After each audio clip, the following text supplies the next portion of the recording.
নেই, কষ্ট নেই। গুরু ভাইরা বলেছেন 18 দিন কোমা, এরপরে তিনি আবার জীবন ফিরে পেয়েছেন। গুরু ভাইরা বলেছেন সিনিয়র গড ব্রাদার্স।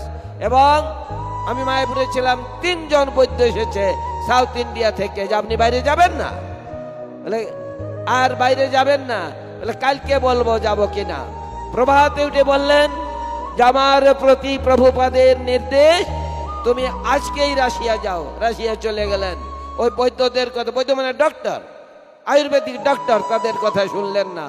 এই হলো 100% নিবেদিত কৃষ্ণ ভাবনার প্রতি ছিল জয়পাতাকা স্বামী, 100% নিবেদিত প্রাণ। তার মহিমার কথা মানে কত বলবো, অনেক মহিমা। এই জন্য তিনি অত্যন্ত পতিত পাবন। তিনি যারা, বিশেষ করে যারা আমার মতো অভাজন, কি বলবো, 78 থেকে আমি তার সান্নিধ্য পেয়েছি।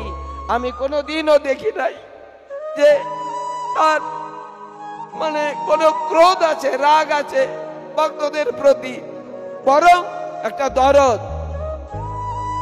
ভক্তবৃন্দ কি বলবো, মানে এত দরদ কোনোদিনও আমি চারুচন্দ্র এখন সম্পাদক, আমি 20 বছর সম্পাদক ছিলাম।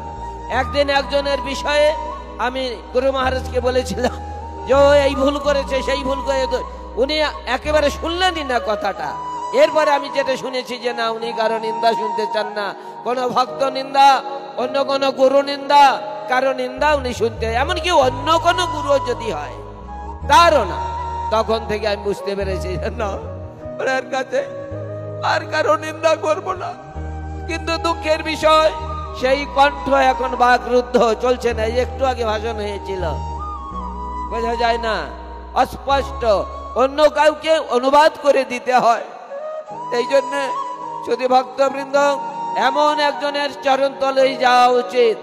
যতদিন আমি আছি ততদিন আমি যেন, তিনি পরম বৈষ্ণব হতে পারেন, হি ওয়াজ বর্ন ইন আমেরিকা, হতে পারেন তিনি বিদেশি সাদা দেহ পেয়েছেন, কিন্তু এই কৃষ্ণ ভক্তের ওই সমস্ত বিচার নাই। কোন জাতি বিচার, কোন কুল বিচার, কোন দৈহিক বিচার এই যদি কেউ করে, তাহলে সে মহা পাপী, মহা অপরাধী হবে। রাধারানী বলেছেন গ্রাম্য কুল বালিকা সহজে পশু পালিকা। আমি কি সমসুখ ভক্তা যে সখীরে আমরা গ্রাম্য কুলের বালিকা, আমরা সহজে পশু চারণ করি, ধেনু বৎস বিচরণ করিয়ে সেই দুগ্ধজাত দ্রব্যাদি হাটে মাঠে বিক্রি করি। এই জন্যে যারা উত্তম হয়ে ভাবে আপনারহীন, যারা উত্তম, যারা প্রকৃষ্ট রূপে শুদ্ধ ভক্ত, কৃষ্ণ ভক্ত, তাদের এই